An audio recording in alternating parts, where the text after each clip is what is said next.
Good morning, Bago City, Negros Occidental. Pupunta na tayo dito sa sa Barangay Maaw sa Bago City pa rin.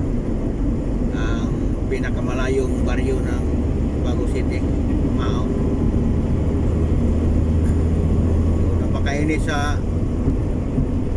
natin ngayon, panahon mga kabahedor. Although maulap, pero napakalakas ang init pa rin. So, pitsa 8 na ng Mayo, malapit ng 12. Paalala ko palagi mga kabahedor, lalo na sa mga party list. So, maraming party list na lumalabas ngayon nga hindi mo kilala, no? Kung ano bang ginamit nila sa pera nila nga budget, mga party list na yan. Mayroong ibang party list nga walang nagawa sa party list nila, kundi mag-rally lang, no? Mayroon naman iba nga hindi mo makiramdaman kung ano bang gamit nila, diba? So mag-ingat tayo mga kabahedor, kasi ang ibang mga party list na pagka marunong mayroon ng iba nga pinapangalan nila ng mga title ng teleserye, diba? Ang iba title ng ng mga sikat na mga establishment. Basta ikilatisin lang natin mga kabahedor, kasi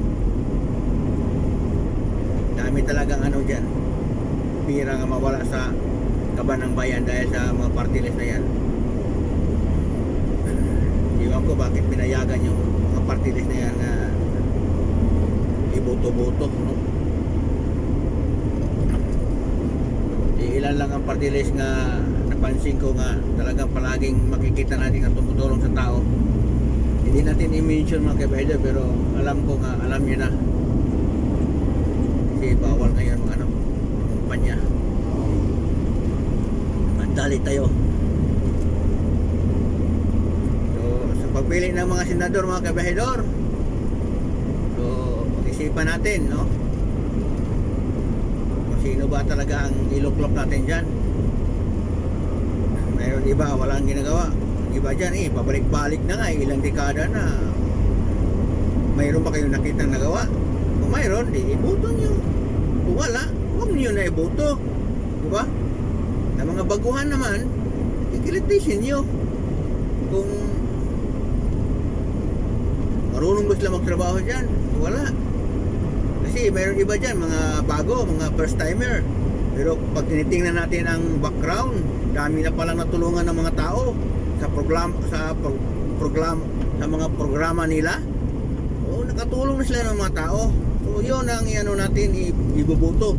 Kasi hindi pa sila politiko, nakatulong na sila, no, sa mga tao. Kung maging politiko sila, so 100% nga tumulong pa rin sila, di ba? Kasi ang kagandahan naman ng iba ngayon ng mga first timer, mga mayayaman na, hindi na kailangan ng matakot tayo baka magpunta doon sa Senado, magkurap, hindi na, kasi mayaman na sila di ba? Mayroong mga first timer ngayon nga matakbo, di ba? Ang yaman na nila.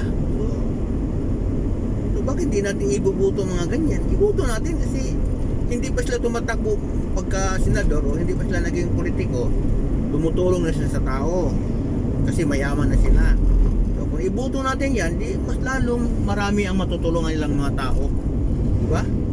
At saka hindi tayo mga ambanga magkorap yan kasi mayaman na di ba? Mayroon isang tumatakbo dyan ang yaman-yaman na talaga, may mga helicopter pa, di ba?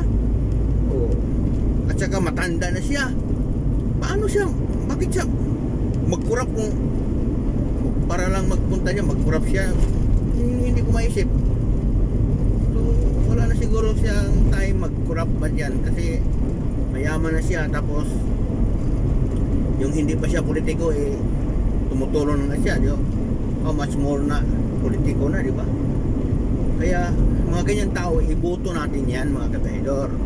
Kasi sa hindi pa sila politiko, tumutulong na sila, diba? Yun ang iboto natin. Hindi gaya ng iba dyan nga, nandyan na, pabalik-balik, hindi naman hindi tingnan natin ang mga background, hindi naman tumutulong.